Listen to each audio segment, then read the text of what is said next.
Hey guys, I'm back after playing the Marauder reinforcement pack on the weekend. We ran the 2+ splits tournament, and after someone had to drop the day or on the day, Paddy and I got in a couple of days games each. He'll probably get back to you with his host of thousand point army, which may be the weakest army in the format. But I got to play what I think is pretty good, the new Marauders, and I want to give you my takes. Not just because it's about Marauders, but I think what Games Workshop has done to improve Marauders actually can be generalized for all armies and all factions in terms of lessons for how you should be playing in the format competitively at large. So stick with me. We're going to get to 5 old world lessons I learned playing Marauders on the weekend. I want to start just by shouting out our supporters again. If you haven't liked or subscribed the video, please do. It helps us increase our reach. We are seeing a lot of new viewers in this period, and we'd love to have you on board. If you choose to support us financially, that also helps. These are our financial supporters, some of you played on the weekend. We hope to see you in the Discord soon. We appreciate everything you do, guys. Thank you again. So, the big general rule that I would offer to begin with is that toughness for core infantry is the standard in the format. So, why that is because they are the cheapest points that you're paying per wound in the format. So, what that then follows onto is that you are paying a lot for combat resolution. Now, you can find things out there like Gauls, who are toughness 4, but lightly armored. You can find dwarf warriors who are heavily armored and toughness 4. And you can find things in the middle like chaos warriors and some such. But those are the standard. You are not seeing high elf spearmen. You're not seeing great swords. You're not seeing these other toughness 3 units at all anymore in the format. It's a big deal. I think it's worth understanding why that is, and it's really about this points per wound. The difference between, it's been explained before, the difference between a 5+ ward and a 4+ ward is double. If you can get your head around the maths, when you are looking at toughness 3 in a strength 5 metagame, strength 6 metagame, strength 4, the ability to go up another from there is double the percentage in many ways. Like it becomes exponential the more you increase. So the maths exactly might escape me, and I should probably go back and do some more meta math on some of these things. But when you are going adding, or should I say, it's another 50% increase is probably the best way to look at it. But the points per wound matter significantly in increasing resolution, and now that you can consistently get 6.5+6.5, you can bounce any single other unit in the game. So that returns things like combo charges to the fray and adds a bit more skill to what at times doesn't feel like a highly skillful game at the moment. So with Marauders, the new Marauders being altered with the reinforcement pack, whereas before they could only be toughness 3, now you can, for 20 points, give the unit unnatural fortitude, so they're always toughness 4. And also, you can pay 1 point per model for the clan of the Carrion Crow. Fascinatingly, because then that can become more expensive. Where if you roll on the leadership once per game, they can get another +1 toughness. So that's pretty incredible that they're toughness 4 base, and then they can be toughness 5 in the meta game, which is outrageous in many ways. On top of that, you have light armor and shield. Now, apart from heavy armor and shield or full plate and shield, that's pretty good. You know, you can have your Gauls with shield. You can't give them light armor, but you can see this sort of thing adds up. So the stack damage. You're really just buying these core units. They're not necessarily going to kill a lot, but if they can survive a lot, they not only cause problems for your opponent who has to pay more to get the points from the unit, but it can force things like falling back in good order, giving ground. They can take up a lot of space in the battle, and that means that you're able to then draw in other units who can do the damage for you with increased chances of hitting in the flank or the rear and gaining a decisive advantage. So yeah, to me on the weekend, I was able to play these Marauders, and they were just this brick that moved around. like 30 millimeters across the front. You can see here in the format I was playing, I was only able to play 20, which I'll get back to later, but they were still just a pain in the ass for my opponents to deal with because they didn't do much except take a hit. And that is pretty much the ideal function of the unit in core at the moment, whether or not you're trying to score objectives. And the Sydney meta has sort of established that as a stronger thing to do. We play in some scenarios a battle point at the end of every round rather than 30 kill points, which is insignificant in many ways. So if you're just trying to score objectives, they're better. On top of that, you're then looking at these guys taking up physical space on the battlefield. So the game is starting to look more like a battle. The changes they've made to infantry are really good. But the break point is toughness 4, and now Warriors of Chaos and Wolves of the Sea have cheap access to this. The second thing is that Horde is another breakpoint. So that difference between +2 and +3 combat resolution is really significant. So in the sense that you're trying to get to that magic 6.5 number, which is safety, but every little point counts. I think if you see some of my other videos, I'll talk about that tipping point. Just forcing your opponent to take the break test and not you is part of the skill of the game. Even if they're rolling on a 10, a 9 to hold, and a 10 to break, you're giving them more chances to roll that 11 or 12. So I think Warhammer at its best is when you are increasing the odds in your favor. One of the things I don't like about Undead or is that you just keep bringing the models back and you don't take psychology tests. So you're rolling a lot less dice than your opponent. If your army is highly maneuverable, you're rolling a lot less dice than your opponent. If you are playing the Lantern or Nuln and you get D3 +1 hits for everything that hits, you are rolling too many more dice than your opponent. And in that case, the odds don't play in your favor. Like you're not playing a game of odds and trying to maneuver your forces into where they are most effective. Instead, it's just list versus list and who's got the thing that lets you not play Warhammer the most. So in this case, Horde is really great, and giving it back to this chaff infantry. And there might be other things they can do with this, like you needing to increase the frontage. But +3 ranks for resolution and warband is a big deal because I think with warband now you're going from leadership 7 with that chieftain, which I really like. If we get, sometimes we talk about what we don't like in Games Workshop. I love the champion giving +1 leadership as well. So another reason to go for it because there are funky ways that you can remove a champion, and that happened in the game that is on the table in that Huskar unit where a champion died to Black Horror, and then my unit lost the ability to challenge and also that extra point of leadership that was there from him, or her, I should say. So I think in this case, the ability with Warband to increase the unit's leadership as well. So that means that leadership abilities, which we'll also talk about probably in the next slide, matter a lot. And you're not going to break as often as long as you can increase your numbers. And you're not going to panic much either. So if you look at this picture, that's sort of looking more like what a Warhammer army is people would like it to look like, even though this was played at a lower point scale. So, as I've said, alluded to a couple of times, the magic number is 6.5. You have massed infantry, you have close order, you have standards, you have musician, and you've got horde. You've now got that plus 6.5, and you don't need the BSB in there. You don't need a war banner necessarily. And you've reached that point where a dragon can't just come into your front without thinking about it. And of course, you've had to pay for the ranks. You need at least 20 models. And that, although it's cheaper, is not cheap cheap. But I think it's a great thing for Warhammer at the moment. And if you can find a unit that has Horde and Warband, you pretty much should be looking at it very strongly and seeing if you can get it into your army somewhere because it is now a breakpoint in the game.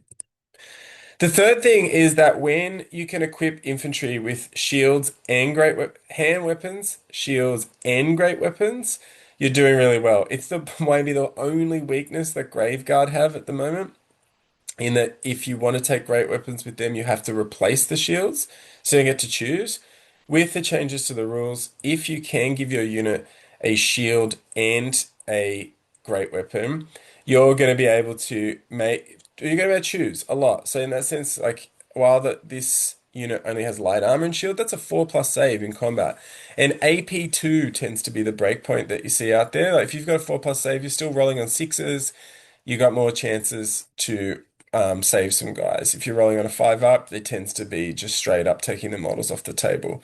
So they're having that access, especially if you get charged, you're not likely to be hitting first. Why not hit with get your parry on? However, great weapons are pretty good. If you get charged with something that is unlikely to wipe out that many models, like even though the war dance is here, they could faff about. You've got the option of buying great weapons with this unit too, and they could fight in an extra rank because they're infantry when they're not charging. So if that happens, and you're getting 10, 11 attacks with the champion, sorry, they can be really good. And that gives you that option of defending or the best potential attacking, the +2 to strength, -2 AP, AB1.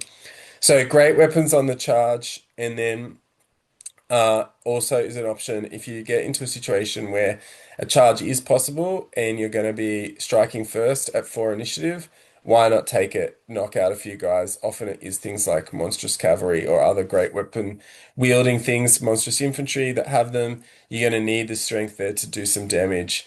Should you run in and have a crack, then you've got them on your side.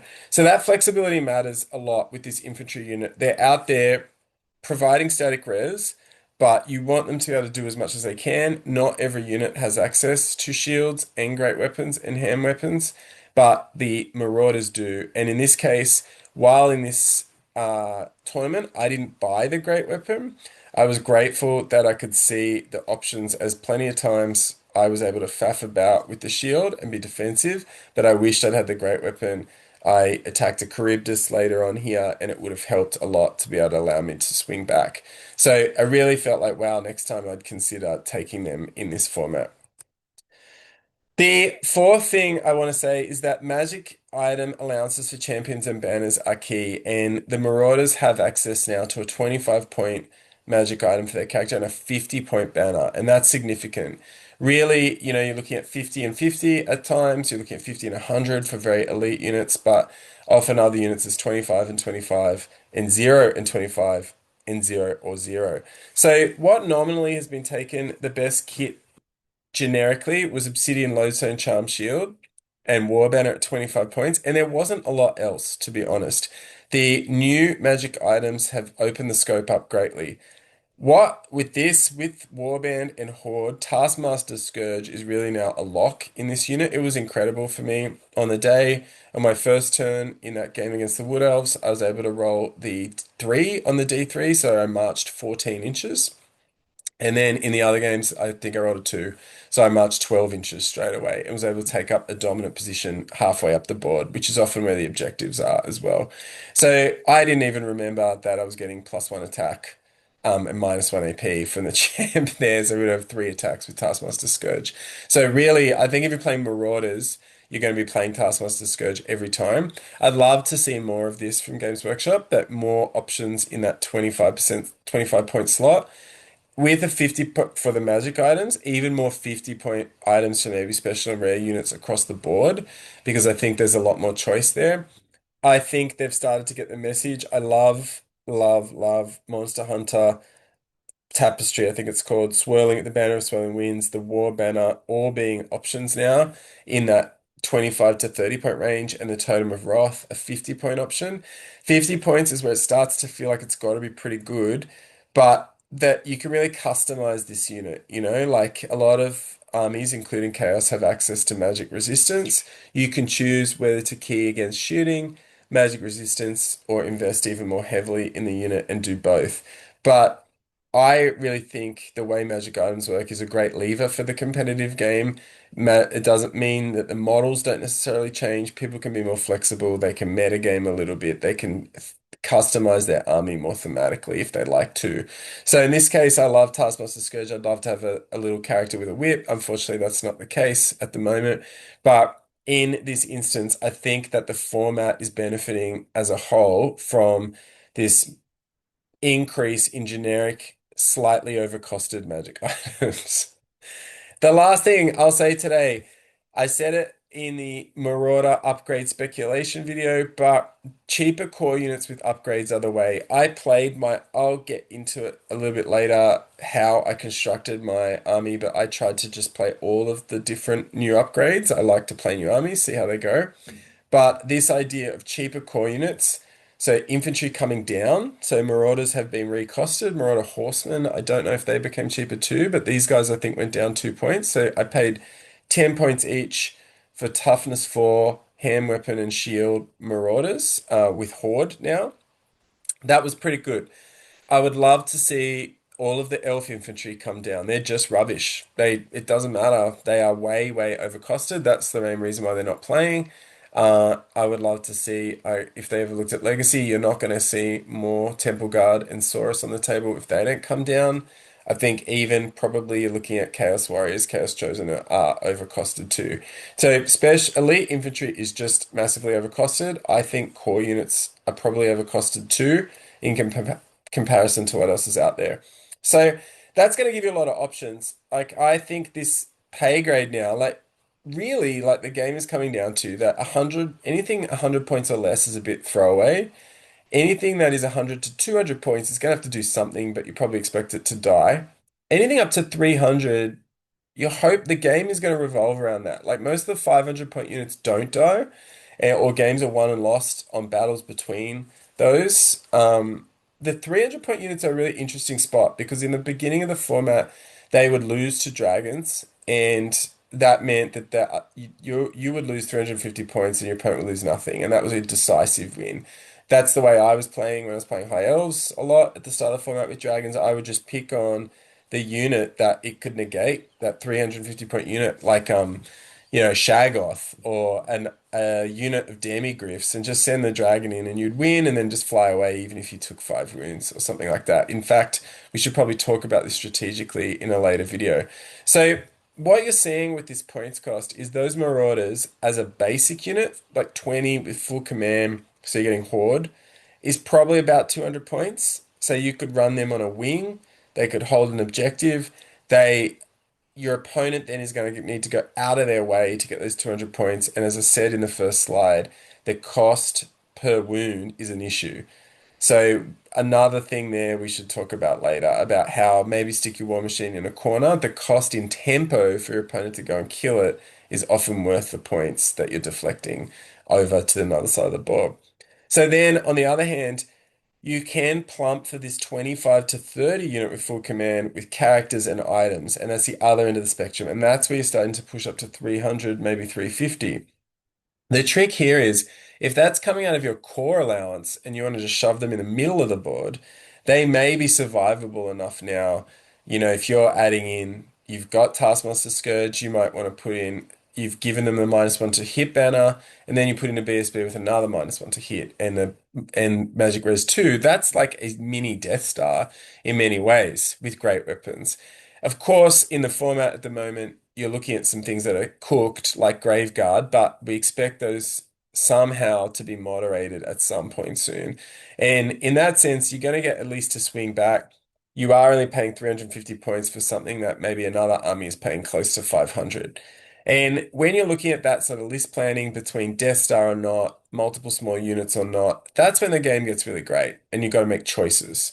And that's what this channel is all about. So I was really impressed on the weekend that I was running a 250 point version and I could see, oh, geez, if I just had another 5 of these guys, then I wouldn't have lost my Horde bonus so quickly. But at the same time, I was like, well, it's only 250 points in one game, and it did lose. It still took my opponent a long time to take it apart. So to me, as an anvil, it's a real sweet spot in the army, and it's a lesson for the rest of the armies that that's sort of what you're looking at. I know that Jade Warriors are very cheap, disgustingly cheap for Cathay, but hopefully Games Workshop is seeing that these infantry just needs to come down in cost. It doesn't like giving them.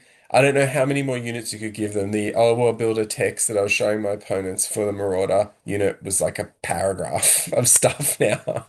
So if I could have just given them the stat line, that probably would have done it. But at the same time, you're seeing this like infantry needs to come down. Adding more abilities on is not the way to go anymore. Warhammer is a rank and flank game. re putting out or touched up versions of the core models is fantastic. And while Cathay has left a bad taste in my mouth, or in terms of the tournament game, I can't fault Games Workshop on this recent run with the Marauder Reinforcement Pack. It was a very fun army to play. So my final thing is I think it just fits really well. I was technically playing a Wolves of the Sea army. I wanted to try out the Huskarls for a bit of fun. I've got some Berserkers you can see on the screen there. I like to play different armies all the time. I don't mind if it's a little bit weaker, if I'm getting to play things and see how they operate differently. And in this case, the Marauder brick, I think, is essential. And I had sitting there with these models on my shelf thinking, God, they look like dirty Santa Clauses, and now they have a role again in the army. I think too, though, Warriors, which have sort of on the boil and ready to go, though there are rumors that the Warriors sculpts are getting redone. Sadly, I just picked up the battalion box to flesh out my Warriors. I think that they also it could have a place. Like it's going to be interesting to know what you want to do, whether Chaos Warriors themselves have gotten good enough with the upgrades, but if they're not coming down in price, I'm not sure whether the chaotic traits are enough here. I'll go into more detail about how I found the different traits, but I felt like in this case, these were the more generalizable tenets that you could take away for any army. So pretty much from the top, toughness 4 core infantry. If you can't get it, don't run a brick of infantry. This is the new standard. Well done to Games Workshop for improving what was a useless unit into something that is at least viable. Horde is a breakpoint. If you have Horde and Warband, particularly incredible, but if you can just run cheap enough chaff with Horde, get to leadership 10, get to plus 6.5 res, you're onto a winner. If you have access to parry and great weapons, like say Knights of the Realm on foot do, uh, that's incredible. And you really want to buy both to have all this flexibility on the table in different situations because now this unit is becoming a little bit more of an investment.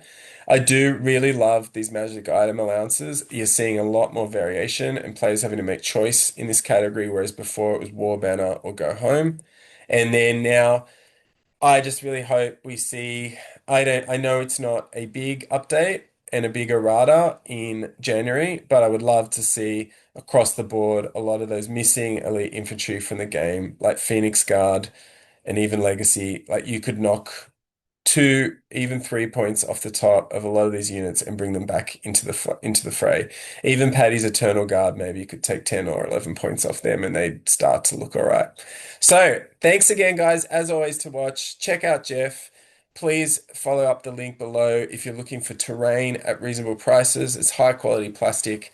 I think I need to make another order with him for bases. So follow it up, check him out. The channel gets a bit of help. And remember, like and subscribe, please. See you next time.